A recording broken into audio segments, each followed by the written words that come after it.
वट सावित्री व्रत की आप सभी को हार्दिक शुभकामनाएं। माता सावित्री की कृपा से सदैव हम सभी का सौभाग्य अखंड रहे, इसी मंगल कामना के साथ आज की वीडियो की शुरुआत करते हैं। आज की वीडियो में आप सुनेंगे वट सावित्री व्रत की कथा। ये कथा माता सावित्री की है, जिन्होंने अपने पति सत्यवान के प्राण यमराज से भी वापस ले लिए थे। और वो दिन था ज्येष्ठ मास की अमावस्या तिथि। तभी से ज्येष्ठ मास की अमावस्या तिथि पर वट सावित्री का व्रत धारण किया जाता है और वट वृक्ष की पूजा आराधना की जाती है। पौराणिक मान्यताओं के अनुसार आज के दिन वट वृक्ष की पूजा करने से मनवांछित फलों की प्राप्ति होती है, अखंड सौभाग्य, सुख, समृद्धि और संतान की प्राप्ति होती है। इसलिए इस व्रत को सौभाग्यवती महिलाएं निर्जल रहकर धारण करती हैं और वट वृक्ष की पूजा करती हैं।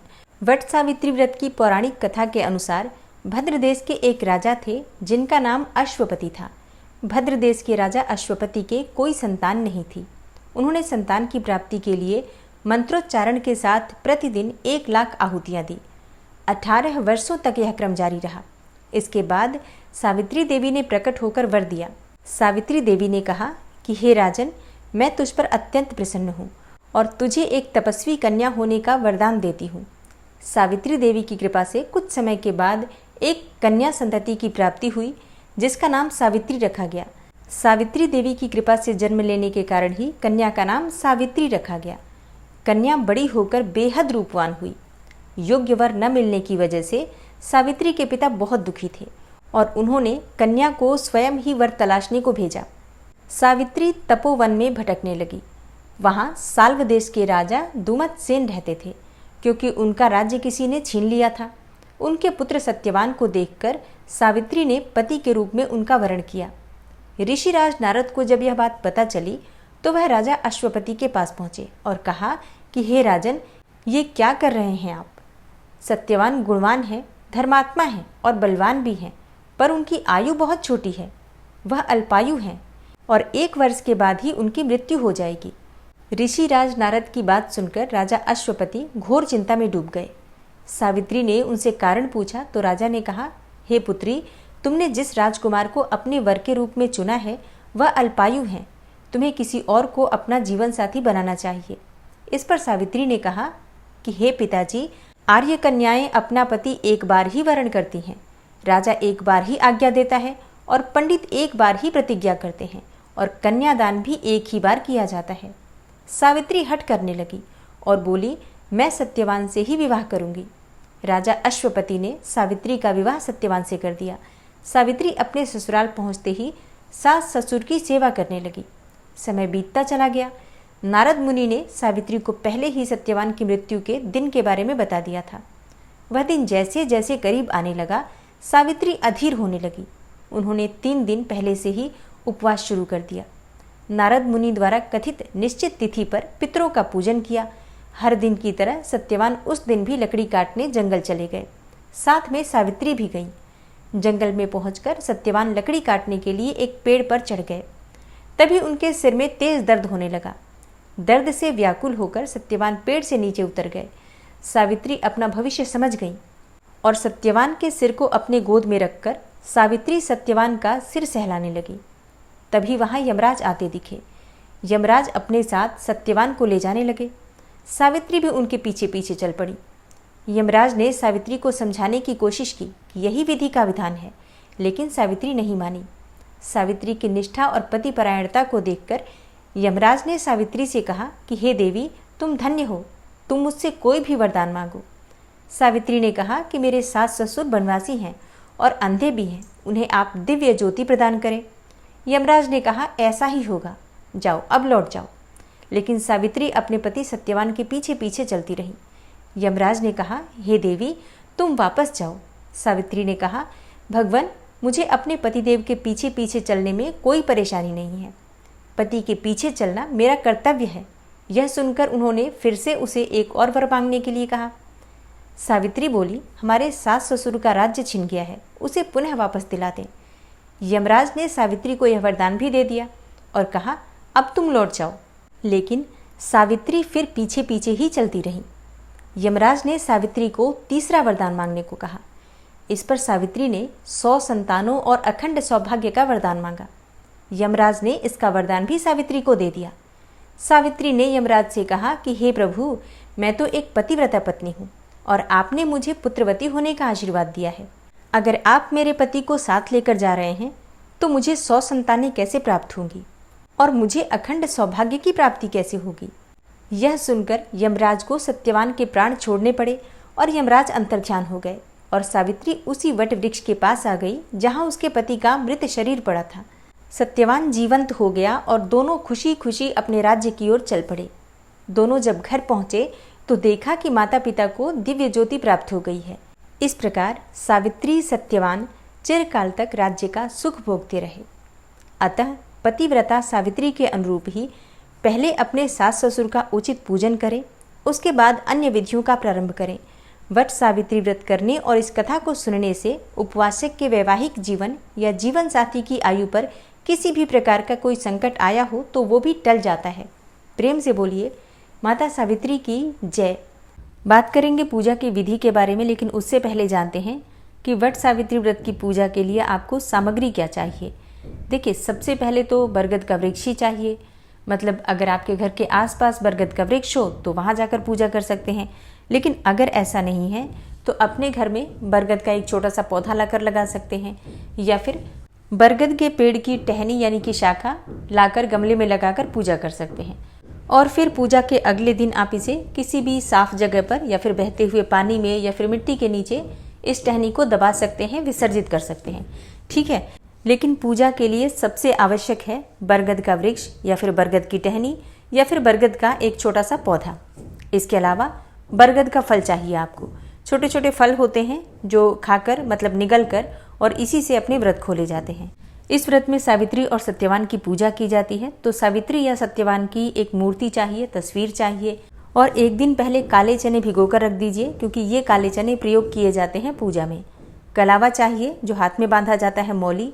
सफ़ेद कच्चा सूत चाहिए परिक्रमा करने के लिए। परिक्रमा में अगर आपको कच्चा सूत नहीं मिलता है तो कलावे का प्रयोग भी कर सकते हैं। बांस का पंखा चाहिए, मिल जाता है वैसे तो बहुत आसानी से हर जगह पर, लेकिन ना मिले तो आप पहले का जैसे पिछले साल का पड़ा हो तो उसका भी प्रयोग कर सकते हैं, या फिर कागज़ का भी बना सकते हैं। ठीक है, मतलब जो चीज़ जैसे उपलब्ध हो जाए आपको, जो आपके पास उपलब्ध हो उसी प्रकार से आप पूजा कर सकते हैं।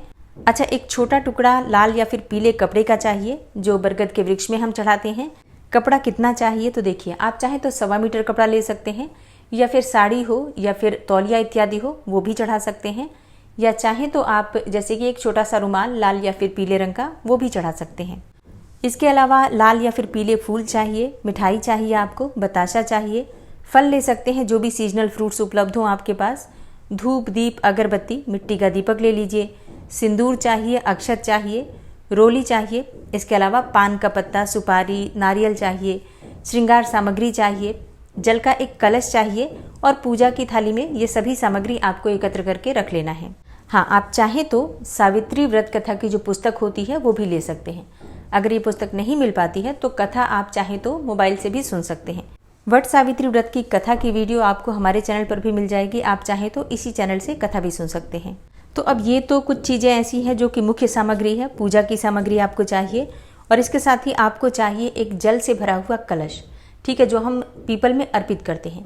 अब जल कलश में आपको क्या क्या डालना है? जल कलश में आपको डालना है एक पात्र ले लीजिए, आप तांबे का ले सकते हैं, पीतल का ले सकते हैं, ना हो तो स्टील का भी ले सकते हैं। कोई सा भी एक पात्र लेकर उसमें थोड़ा सा कच्चा दूध डाल दीजिए, थोड़ा शहद या फिर शक्कर डाल दीजिए, और जल से, गंगा जल से इस पात्र को भर दीजिए।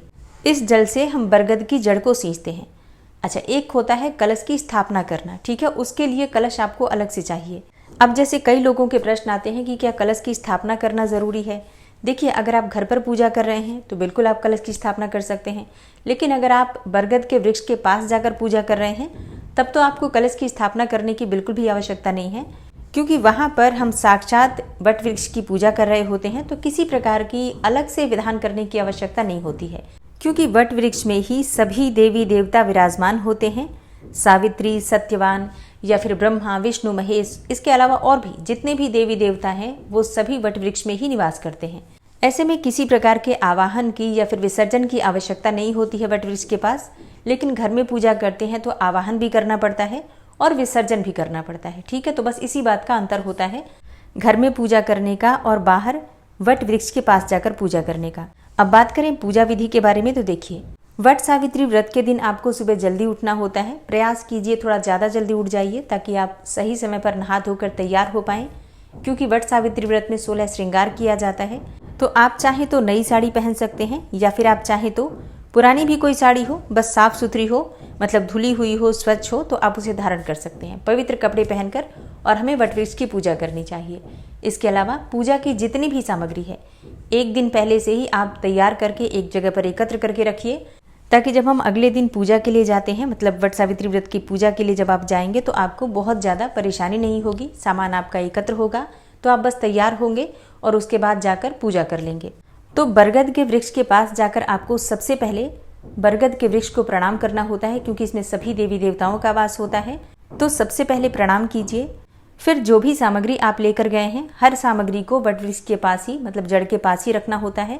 और फिर वट वृक्ष में आपको हल्दी और चावल का ऐपन जो होता है उससे छापे लगाने होते हैं। अपनी उंगलियों से, 5 उंगलियों से छापे लगा दीजिए। आप चाहे तो तिलक भी कर सकते हैं, ज़रूरी नहीं है कि उंगलियां डुबोएं, आप तिलक भी कर सकते हैं। अच्छा, जैसे हल्दी और चावल का ऐपन आप नहीं बना पाते हैं तो सिर्फ हल्दी का घोल बना लीजिए, क्योंकि शुभता होती है हल्दी में। उससे हम छापे लगाते हैं वट वृक्ष में, और इसके बाद वहीं पर, मतलब जहाँ पर आप छापा लगाते हैं वहीं पर रोली से तिलक करते हैं। और फिर सावित्री और सत्यवान की मूर्ति या फिर प्रतिमा जो भी आप लेकर गए हैं वहीं पर स्थापित कर दीजिए। अब आपकी पूजा प्रारंभ हो जाती है। सबसे पहले आपको जल अर्पित करना है बरगद के वृक्ष में। इसके बाद सिंदूर से, रोली से, हल्दी से तिलक कीजिए। फिर वस्त्र अर्पित कर दीजिए, जो भी आप वस्त्र लेकर गए हैं। और जैसे आप वट वृक्ष की पूजा कर रहे हैं, बिल्कुल उसी प्रकार से सावित्री और सत्यवान की भी पूजा आपको करनी है। धूप, दीप, पुष्प इत्यादि अर्पित करना है। इसके साथ ही तिलक करना है, वस्त्र अर्पित करना है। और फिर सावित्री को 16 श्रृंगार की सभी वस्तुएं अर्पित कर दीजिए। आपके पास जो भी सुहाग की सामग्री हो वही अर्पित कर सकते हैं, जरूरी नहीं है कि 16 हो, लेकिन कम से कम सिंदूर, चूड़ियाँ, मेहंदी इत्यादि कुछ चीज़ें आपको सावित्री को जरूर अर्पित करना है। आप चाहें तो साड़ी या फिर सूट भी अर्पित कर सकते हैं। इसी प्रकार से आप चाहें तो सत्यवान के निमित्त भी वस्त्र इत्यादि अर्पित कर सकते हैं। इसके बाद फल, मिठाई या गुलगुले जो भी आपके पास उपलब्ध हो, वट वृक्ष में भोग स्वरूप अर्पित कर दीजिए। वट वृक्ष की जड़ में बांस के पंखे से हवा की जाती है। अगर आपके पास उपलब्ध हो बांस का पंखा तो उससे हवा कर दीजिए। वैसे 2 पंखा प्रयोग किया जाता है, बांस के 2 पंखे प्रयोग किए जाते हैं। एक तो हम हवा करते हैं, वो हम किसी को दान कर देते हैं, ब्राह्मण को, और एक पंखा हम घर लेकर आते हैं जिससे कि अपने पति को हवा करते हैं। तो अगर आपके पास 2 पंखे उपलब्ध हो तब तो अत्यंत ही श्रेष्ठ है। मान लीजिए आपके पास एक ही है, तो ऐसे में आपको पंखे का दान नहीं करना है। उस पंखे को आप वट वृक्ष में हवा करने के बाद अपने घर लेकर आइए और पति देव को उसी से हवा कर दीजिए। फिर अपने पास ही संभाल कर आप उसे रख सकते हैं।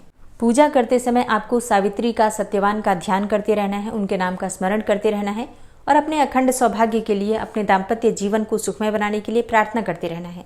ठीक है, ये पूरे समय ऐसा ना हो कि विधि विधान में हम ये चीज़ें भूल जाएं, बिल्कुल भी नहीं। इस बात का ध्यान रखना है कि हम पूजा जो कर रहे हैं अखंड सौभाग्य के लिए कर रहे हैं, अपने पति के, अपने बच्चों की सुरक्षा के लिए, सुख समृद्धि के लिए कर रहे हैं। तो इस बात का आपको ध्यान रखना है। एक और चीज़, जैसे कि बहुत से भक्तों के प्रश्न आते हैं कि क्या हमें संकल्प लेना होता है पूजा के लिए।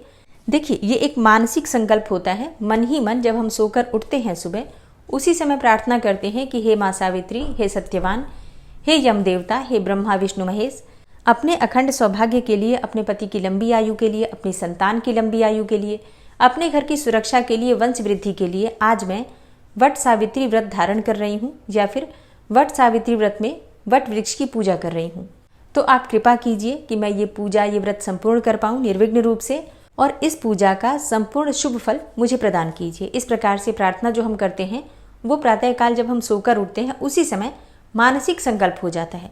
फिर जब वट वृक्ष के पास आप जाते हैं तब भी आप इसी प्रकार से मानसिक संकल्प ले सकते हैं, या फिर चाहें तो अपने हाथ में जल और पुष्प लेकर भी संकल्प ले सकते हैं। मतलब अगर आप जल पुष्प लेकर संकल्प नहीं भी लेते हैं तो भी परेशान होने की आवश्यकता नहीं है, क्योंकि मन से तो हम पूरी तरह से समर्पित भाव से जा ही रहे हैं और संकल्पित होकर ही जा रहे हैं कि आज हम पूजा करेंगे अपने अखंड सौभाग्य के लिए। तो आप चाहें तो जल और पुष्प के द्वारा भी संकल्प ले सकते हैं, बिना जल और पुष्प के सिर्फ मानसिक संकल्प भी ले सकते हैं। ठीक है, तो अब विधि विधान से आपने सावित्री, सत्यवान की पूजा की, यम देवता का स्मरण करके उनकी पूजा की, वटवृक्ष की पूजा की। इसके बाद से आपको करना होता है परिक्रमा। तो परिक्रमा करने के लिए आप चाहे तो सुहाग की सामग्रियां ले सकते हैं, कुछ टॉफी ले सकते हैं, ड्राई फ्रूट्स ले सकते हैं, मूंगफली के दाने ले सकते हैं, काले चने से भी परिक्रमा कर सकते हैं। जो आप भिगोकर काले चने लेकर गए हैं उसके दाने से भी परिक्रमा कर सकते हैं। अब परिक्रमा कितनी बार करें?